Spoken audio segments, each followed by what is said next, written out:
بسم الله والحمد لله والصلاة والسلام على رسول الله. أما بعد فأعوذ بالله من الشيطان الرجيم. بسم الله الرحمن الرحيم. ما كان محمد أبا أحد من رجالكم ولكن رسول الله وخاتم النبيين وكان الله بكل شيء عليما. وقال النبي صلى الله عليه وسلم: أنا خاتم النبيين لا نبي بعدي. إن الله وملائكته يصلون على النبي يا أيها الذين آمنوا صلوا عليه وسلموا تسليما.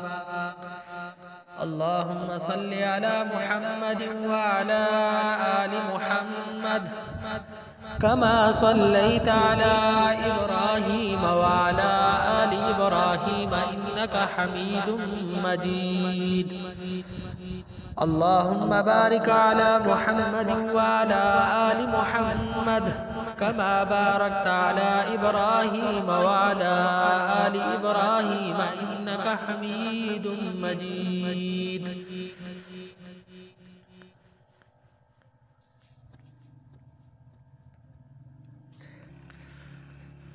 صدق الله مولانا العظيم وصدق رسوله النبي الكريم الأمين.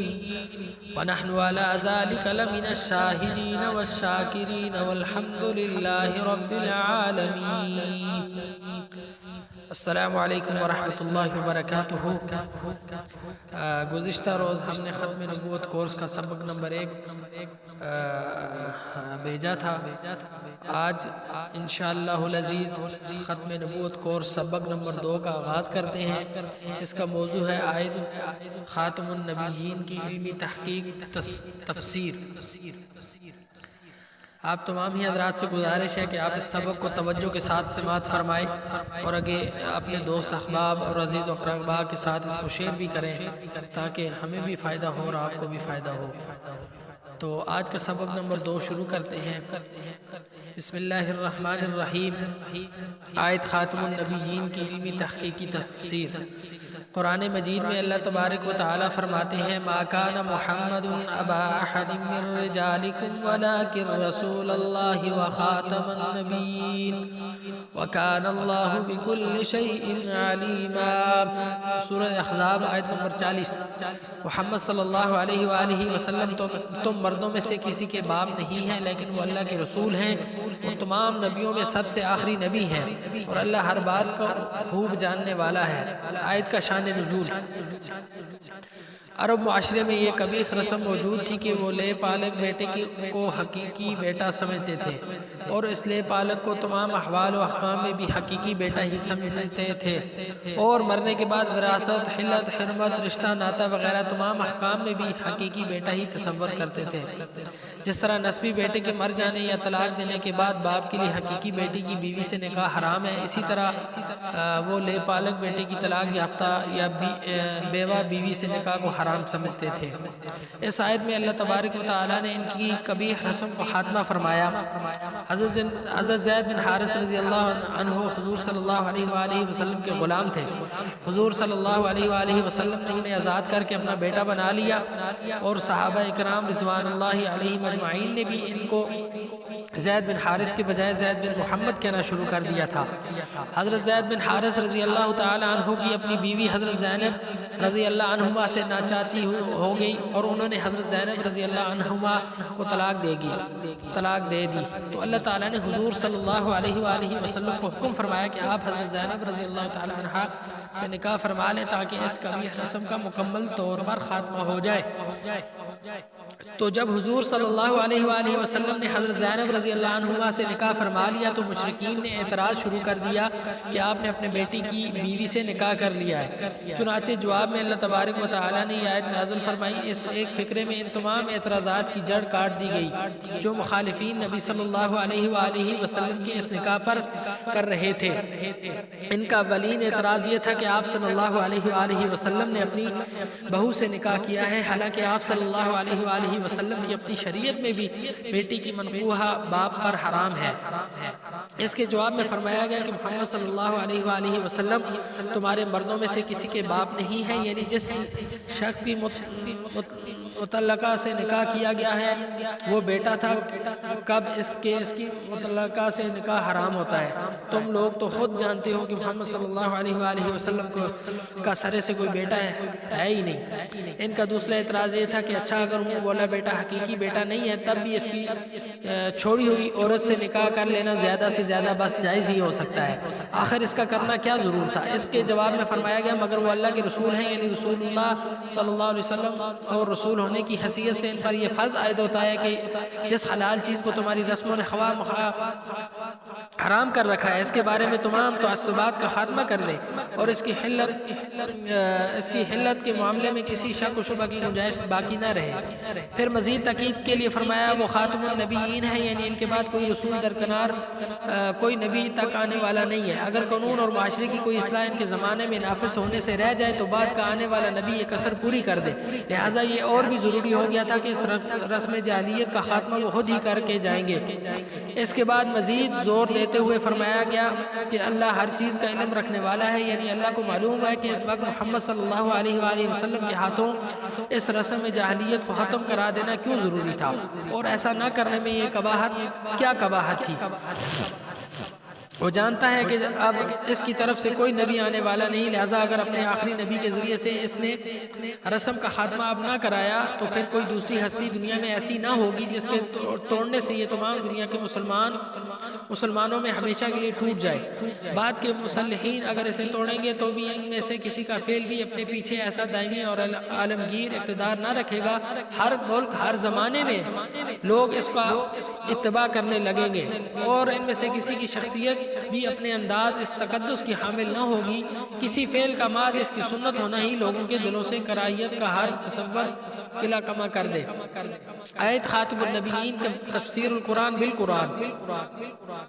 قرآن پاک میں 7 جگہ پر ختم کے مادے سے الفاظ آئے ہیں۔ ختم اللہ علی قلوبہم وعلی سمعہم وعلی ابصارہم غشاوۃ ولہم عذاب عظیم۔ سورہ بقرہ آیت نمبر 7۔ اللہ نے ان کے دلوں پر اور ان کے کانوں پر مہر لگا دی اور ان کی آنکھوں پر پردہ پڑا ہوا ہے اور ان کے لیے زبردست عذاب ہے۔ آیت نمبر 2۔ قل ارأیتم ان اخذ اللہ سمعکم وابصارکم وختم علی قلوبکم من الہ غیر اللہ یأتیکم بہ انظر کیف نصرف الآیات ثم ہم یصدفون۔ اے پیغمبر ان سے کہو ذرا مجھے بتاؤ کہ اللہ تمہاری سننے کی طاقت اور تمہاری آنکھیں تم سے چھین لے اور تمہارے دلوں پر مہر لگا دے تو اللہ کے سوا کون سا معبود ہے جو یہ چیزیں تمہیں لا کر دے دے۔ دیکھو ہم کیسے کیسے مختلف طریقوں سے دلائل بیان کرتے ہیں، پھر بھی یہ لوگ منہ پھیر لیتے ہیں۔ آیت نمبر 3۔ افرأیت من اتخذ الہہ وہواہ وأضلہ اللہ علی علم وختم علی سمعہ وقلبہ وجعل علی بصرہ غشاوہ فمن یہدیہ من بعد اللہ افلا تذکرون۔ سورہ جاسیہ آیت نمبر 23۔ پھر کیا تم نے اسے بھی دیکھا جس نے اپنے خدا اپنی نفسانی خواہش کو بنا لیا اور علم کے باوجود اللہ نے اسے گمراہی میں ڈال دیا اور اس کے کان اور دل پر مہر لگا دی اور اس کی آنکھ پر پردہ ڈال دیا۔ اب اللہ کے بعد کون ہے جو اسے راستے پر لائے؟ کیا پھر بھی تم لوگ سبق نہیں لیتے؟ آیت نمبر 4۔ اليوم نختم على افواہہم وتکلمنا ایدیہم وتشہد ارجلہم بما كانوا یکسبون۔ سورہ یاسین آیت نمبر 65۔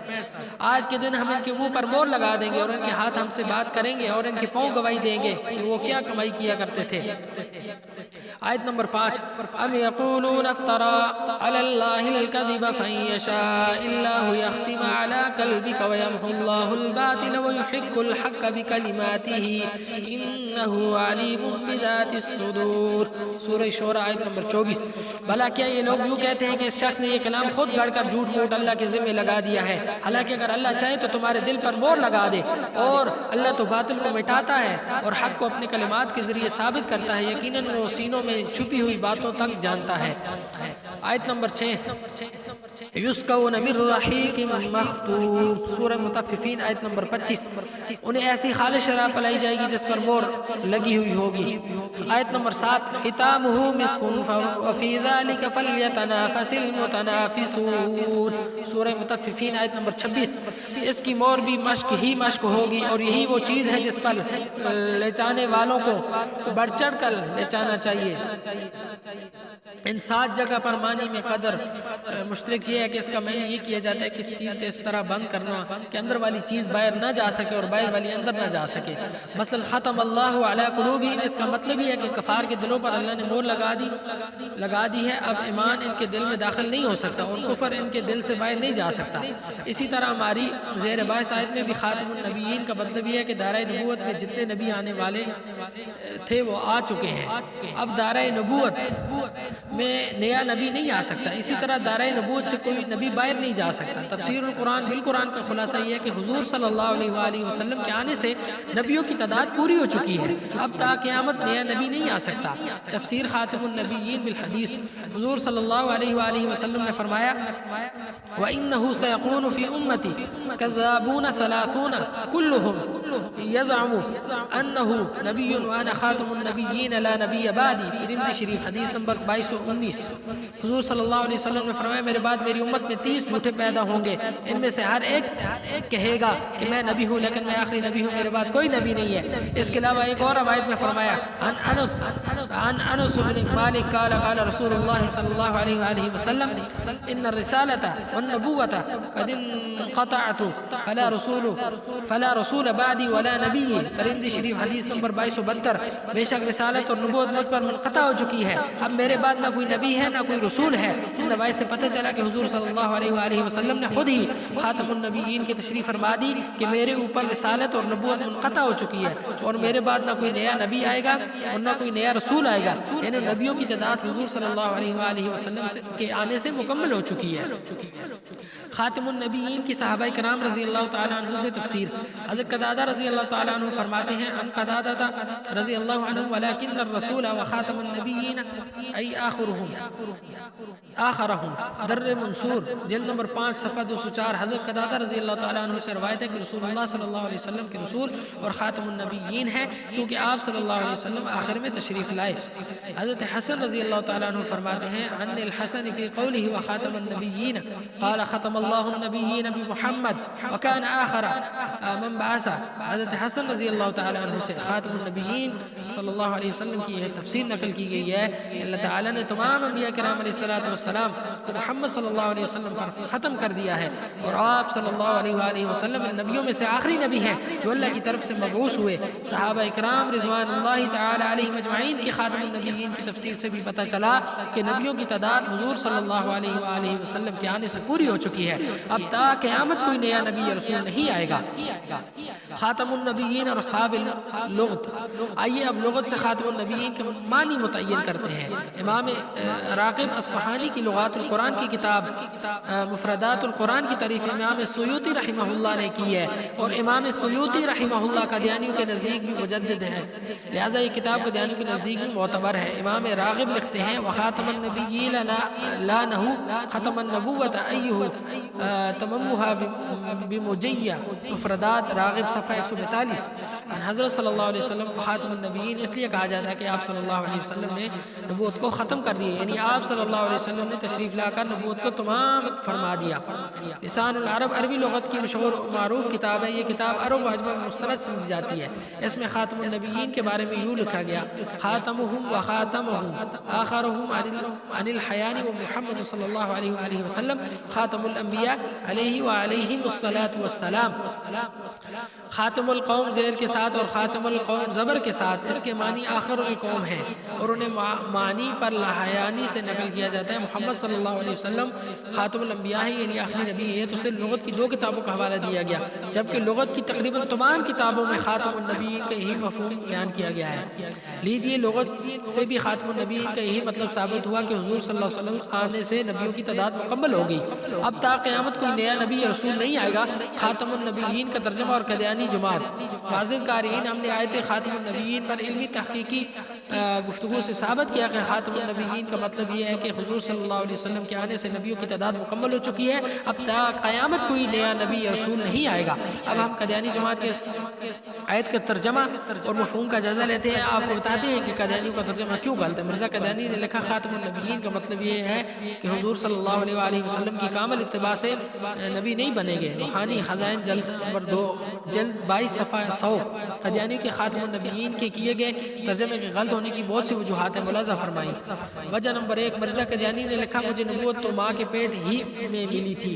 روحانی خزائن جلد نمبر 22 صفحہ 70۔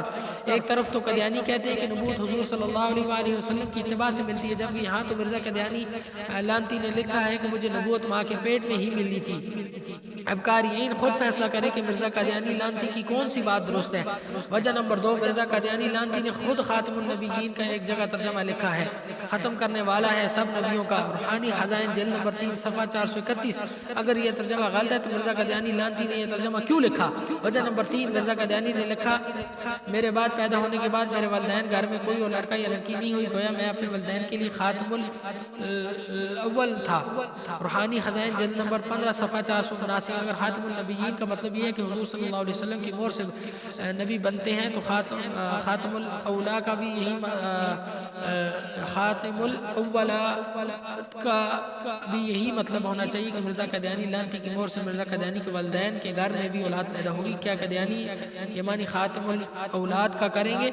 یقیناً یہ ترجمہ نہیں کریں گے، تو پتہ چلا کہ قادیانیوں کا کیا گیا ترجمہ سر سے ہی باطل ہے۔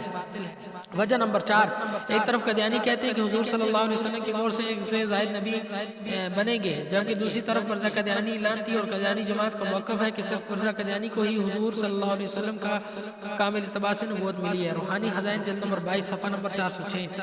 مرزا قادیانی کے بعد خلافت ہے، نبوت نہیں، تو اس طرح حضور صلی اللہ علیہ وسلم خاتم النبیین ہوئے، خاتم النبیین نہ ہوئے، خاتم النبی ہوئے، خاتم النبیین نہ ہوئے، اس لیے خود یہ ترجمہ قادیانیوں کے لحاظ سے بھی باطل ہے۔ وجہ نمبر 5، اگر خاتم النبیین کا یہ مطلب لیا جائے کہ حضور صلی اللہ علیہ وسلم کی اتباع سے نبوت ملے گی، تو اس کا مطلب یہ ہوا کہ حضور صلی اللہ علیہ وآلہ وسلم حضرت آدم علیہ السلام سے لے کر حضرت عیسیٰ علیہ السلام تک انبیاء کے خاتم نہیں ہیں، بلکہ اپنے سے بعد آنے والے نبیوں کے خاتم ہیں، تو یہ بات قرآن و حدیث کی منشا کے خلاف ہے۔ وجہ نمبر 6، یہ معنی محاورات عرب کے بھی بالکل خلاف ہے، کیونکہ پھر خاتم القوم اور خاتم المہاجرین کے بھی یہی معنی کرنے پڑیں گے کہ اس کی مور سے قوم بنتی ہے اور اس کی مور سے مہاجر بنتے ہیں۔ یہ ترجمہ خود قادیانیوں کے نزدیک بھی باطل ہے۔ قادیانیوں کو چیلنج، اگر کوئی قادیانی قرآن پاک کی کسی ایک آیت سے یا کسی ایک حدیث سے یا کسی صحابی یا تابعی کے قول سے خاتم النبیین کا یہ معنی دکھا دے کہ حضور صلی اللہ علیہ وآلہ وسلم کی مور سے یعنی کامل اتباع سے نبی بنتے ہیں، تو اس قادیانی کو مانگا انعام دیا جائے گا، لیکن نہ خنجر اٹھے گا نہ تلوار، ان سے یہ بازو میرے آزمائے ہوئے ہیں۔ وآخر دعوانا ان الحمدللہ رب العالمین۔ آپ تمام حضرات سے گزارش ہے کہ آپ اس سبق نمبر 2 کو بھی توجہ کے ساتھ سنیں اور اپنے دوست احباب اور عزیز و اقربا کے ساتھ بھی شیئر کریں۔ اللہ تبارک ہمیں ان تمام باتوں پر عمل کرنے کی توفیق عطا فرمائے۔ السلام علیکم ورحمۃ اللہ وبرکاتہ۔